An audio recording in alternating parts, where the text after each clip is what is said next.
rurimi rw'ikinyarwanda ukwezi kwa mbere kwitwa Mutarama, twajya mu rurimi rw'icyongereza kwitwa January. Abantu bavutse muri uku kwezi kwa mbere ngo burya ni abantu bavugwa yuko batuje kandi bagenzura amarangamutima yabo, ntibarakara bya hato na hato kandi akenshi bahitamo gutuza mbere yo kugira icyo bavuga. Niba hari ikibazo babanza kugitekerezaho aho guhita basubiza bafite uburakari. Ngo ariko ntuzigere wibeshya burya, kuko iyo umuntu akomeje kubarenganya cyangwa kubatesha agaciro, hari igihe ukwihangana kwabo kurangira. Iyo bibaye uburakari bwabo bushobora gutungura abantu benshi. Akenshi ntibasakuza cyangwa ngo bakore ibintu bihubukiyeho, ahubwo bavuga amagambo make ariko afite uburemere.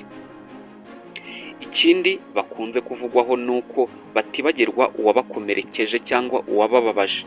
Nubwo bashobora kubababarira cyangwa bashobora kukubabarira, bibuka ibyababayeho igihe kirekire.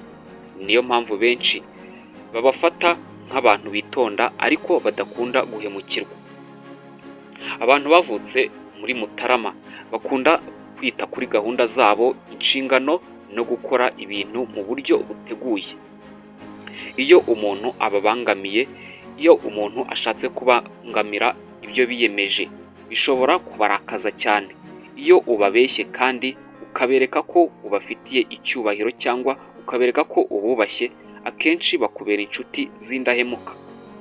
Twagiye ku kwezi gukurikiyeho. Mu rurimi rw'ikinyarwanda ukwezi kwa kabiri kwitwa Gashyantare, twajya mu rurimi rw'icyongereza kwitwa February. Abavutse muri uku kwezi bo ngo ni abantu batangaje cyane. Abavutse muri Gashyantare bazwiho kugira umutima mwiza no gukunda gufasha abandi. Akenshi bagaragaza urukundo, impuhwe n'ubugwaneza. Ni abantu bakunda amahoro kandi banga amakimbirane.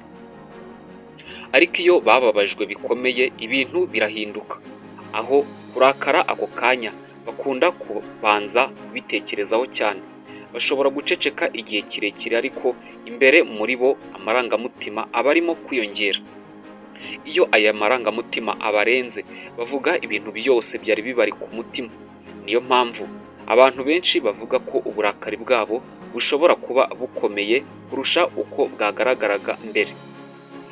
Abavutse muri Gashyantare kandi bakunda ubwisanzure cyane. Aba nibo bantu ba mbere ngo bakunda ubwisanzure cyane, kuko ntibakunda kugenzurwa cyane, kubwirwa buri kintu bagomba gukora. Aba ni abantu banga ko wababwira ngo kora iki kora iki. Iyo bumvise ko umuntu ari kubima uburenganzira cyangwa atabubaha, bishobora kubatera uburakari. Ngo ariko ibi byose birangiye, murongera mukaba inshuti nk'uko byari bisanzwe. Twagiye ku kundi kwezi.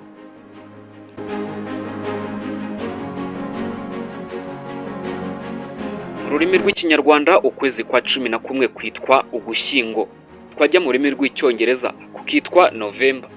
Abavutse mu Gushyingo bo ni abantu batangaje cyane, kuko ni bamwe mu bantu bivugwa yuko bagorana kuba wabasobanukirwa. Akenshi ntibagaragaza amarangamutima yabo ku buryo bworoshye. Ushobora kumarana nabo igihe kinini ariko utazi icyo batekereza. Iyo bigeze ku burakari biragoranye kumenya icyabarakaza. Hari ibintu abandi babona nk'aho ari ibintu bito, ariko bo babibonamo nk'ibintu bikomeye, cyangwa se bakihanganira ibintu abandi batakwihanganira. Nubwo bimeze bityo, bakunze kugira ubushobozi bwo kwifata no kugenzura amarangamutima yabo. Ntibihutira gusubiza bafite uburakari, ariko iyo bumvise ko umuntu yababeshye, yabagambaniye cyangwa se yatakaje icyizere bamufitiye, biragorana kongera kumwizera. Aba bantu bavutse mu Gushyingo kandi bakunze kuba abantu bakomeye ku myanzuro yabo. Iyo bamaze gufata icyemezo ntibakunda kukivaho. Ni abantu bakunda ukuri kandi bifuza ko abandi babubaha. Aba bakaba ari abantu bavutse mu kwezi kwa 11. Twari turi kumwe muri iki kiganiro, nitwa Leo Dukuze. Niba wifuza ko tuzagaruka no ku yandi mezi, nyandikira muri komenti umbwire uti tuzagaruke kuri aya mezi runaka, kuko uyu munsi twavuze ku mezi atatu, ariyo ukwa mbere, ukwa kabiri ndetse n'ukwa 11. icyo nakwifuriza ni uko amafufu n'amafaranga byakomeza kugufubika maze ukagubwa neza.